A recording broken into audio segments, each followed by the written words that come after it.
Monsieur Barrow, vous pouvez vous présenter à nos téléspectateurs. Donc c'est Aboubakry Barrow, président du conseil d'administration du système ouest-africain d'accréditation. Monsieur Barrow, est-ce que vous pouvez nous décrire brièvement votre parcours professionnel et éducatif? Voilà, donc c'est un parcours que je vais résumer parce que c'est vraiment un peu multifonction. Nous l'imaginons. Voilà, donc là j'ai commencé par l'enseignement. Après l'enseignement, j'ai migré vers l'économie pour aller faire une spécialisation à Genève en études de développement, avant de faire maintenant un programme au niveau du système des Nations Unies, surtout à l'Institut de développement des Nations Unies pour la planification économique, où j'ai pu avoir donc un diplôme supérieur en gestion économique et politique économique, avant de faire mon DEA sur le même domaine. Donc c'est le background un peu diversifié. Et surtout, ce qui a été au niveau professionnel, c'est un peu la spécialisation en qualité, parce que j'ai saisi l'opportunité que m'a offert mon affectation à l'Association sénégalaise de normalisation pour pouvoir quand même bénéficier de l'expérience de beaucoup de pays au monde qui m'ont amené à pouvoir développer cette expertise de manière globale en infrastructure de la qualité. Tout à fait. Comment en êtes-vous arrivé à travailler ou à bénéficier des différents programmes de qualité de la région? Donc au niveau des différents programmes, donc je suis bien placé pour être un acteur direct d'abord de la première phase 2001-2005 où j'ai été mandaté par le pays comme expert technique pour le volet qui concernait surtout l'accréditation, parce que je fais partie des experts techniques qui ont monté le système ouest-africain d'accréditation, où on est parti sur une base zéro pratiquement, parce qu'il n'y avait pas une expérience en la matière dans le monde. On a travaillé sur des cahiers de charges. Avec notre première réunion, ça m'a beaucoup marqué, où quand tous les délégués sont venus en termes d'experts techniques, experts juristes, on ne savait pas par quel bout prendre, parce que le premier document de référence qu'on nous a donné ne pouvait pas nous permettre d'avancer. Il y avait même certaines délégations qui avaient menacé de quitter. On a dit que ce n'était pas responsable. On s'est concerté, on a divisé deux sous-groupes, groupe experts techniques, groupe experts juristes, pour essayer de définir les premiers thèmes de référence par rapport au SOAC. Et là, c'est très long. Ce qu'il faut retenir, c'est qu'une fois qu'on a eu cette visibilité après plusieurs réunions, il a fallu maintenant répondre aux exigences d'accréditation, la 17011, et conséquemment, essayer de voir quelle structure la plus appropriée au niveau de l'UEMOA. Beaucoup de débats avec les juristes de l'UEMOA. Est-ce qu'il fallait aller vers une structure institutionnalisée, spécialisée comme la BCAO, ce qui devrait amener à une modification du traité, donc il allait être très long. Finalement, on avait adopté, dans un premier temps, de créer une structure qu'on va domicilier dans un département de l'UEMOA. C'est là où le règlement de 2005 a été arrêté. Une fois que le programme s'est terminé en 2005 pour reprendre en 2007-2012, il fallait aller vers l'opérationnalisation de ces structures régionales de la qualité, notamment de SOAC. Et là aussi, on a buté au statut et finalement qui a amené à modifier le règlement pour aller vers un format associatif. C'est à ce niveau-là finalement que l'association a été constituée à Abidjan après un appel à candidature par rapport au pays. Et j'ai eu le privilège ou l'honneur d'être élu par mes pairs comme étant le président du conseil d'administration de SOAC. Donc c'est dire qu'avec le programme, j'ai suivi toute la trajectoire, d'abord au niveau opérationnel technique et arrivé aujourd'hui au niveau du management par rapport donc au système ouest-africain d'accréditation où je suis à mon deuxième mandat suite donc à la deuxième assemblée générale qui s'est tenue en mars passé à Abidjan où aujourd'hui le challenge c'est de rendre opérationnel le système ouest-africain d'accréditation. Et au-delà de cette casquette, vous avez aussi la confiance des responsables de ce programme qualité de l'Afrique de l'Ouest qui vous ont choisi pour les représenter au Sénégal. Est-ce que cette nomination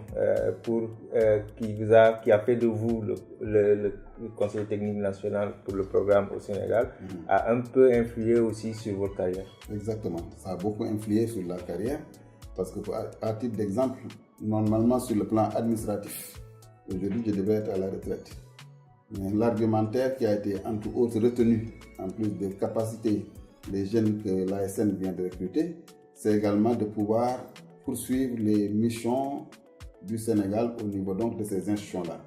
Donc là aussi, il faut remercier tous les managers de ce programme, notamment le CTP depuis le début, avec également Le manager principal, M. Bernard Beau, par rapport à la confiance. Le CTP qui est le conseiller technique principal du programme, à Jean Jaurès. Voilà, avec donc Jean Kouassi.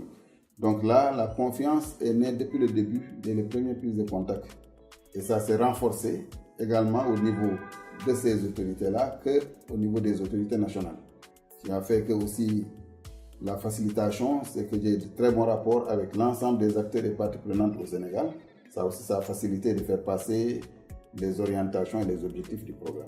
En votre double casquette de président du conseil d'administration du SOAC, vous êtes revenu là-dessus, et de représentant du programme Système Qualité de l'Afrique de l'Ouest au Sénégal, vous êtes bien placé pour nous dire quel a été l'impact réel du programme dans la région. L'impact réel, c'est de dire que la culture qualité jusqu'à présent, c'est un cheval de bataille. Quand on commençait avec ces qualités il y a une vingtaine d'années, on n'était pas souvent compris. Aujourd'hui, je pense qu'on peut être témoin oculaire de tout ce qu'on a eu à parcourir. D'abord, j'ai donné l'anecdote par rapport à la création du SOAC. Il y a également les aspects de métrologie, où aujourd'hui c'est un grand challenge, parce qu'on s'est rendu compte que ce maillon-là pose problème et continue à poser problème. Mais avec le programme, on est en train de faire quand même un saut qualitatif pour pouvoir implémenter des structures métrologiques dignes de ce nom. Après des évaluations qui ont été faites dans les différents pays, le choix de certains laboratoires à caractère régional et qui vont être linkés aux laboratoires nationaux, qu'on appelle les laboratoires nationaux d'étalonnage ou d'essai. Conséquemment, on peut dire que ce programme a eu un impact significatif parce qu'aujourd'hui les autorités comprennent et commencent à adhérer en termes d'illustration, l'adoption des politiques nationales de la qualité en une parfaite illustration en termes aujourd'hui de degré de prise de conscience, mais également l'implication des entreprises et des parties prenantes. Cela c'est vérifiable sur le terrain et si on arrive à terme maintenant à l'élément factuel qui est la certification qui permettrait de toucher la grande masse, parce que la grande masse ne comprend pas le travail technique, mais c'est surtout à travers cette certification qui est ce challenge d'ici la fin de l'année qu'on pourrait vraiment mesurer les impacts au niveau des bénéficiaires directs que sont ces populations, que sont ces consommateurs.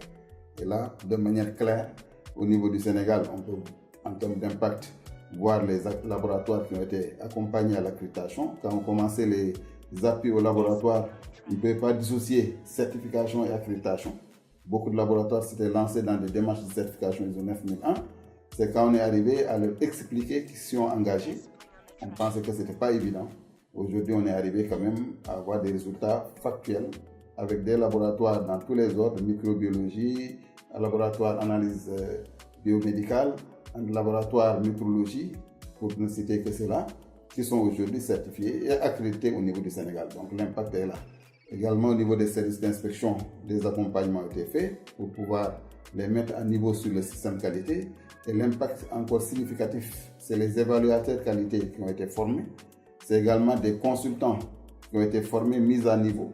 Et surtout, on est arrivé jusqu'à qualifier des auditeurs. Donc ça donne une masse critique de compétences et qui pourrait assurer la pérennisation de ce qu'on est en train de faire. Ça, c'est vérifiable et ça se trouve dans tous les rapports et les personnes peuvent être interviewées elles-mêmes pour donner leur appréciation, comme les institutions. Tout à fait, Monsieur le Président. Nous vous remercions de votre temps. C'est moi qui vous remercie.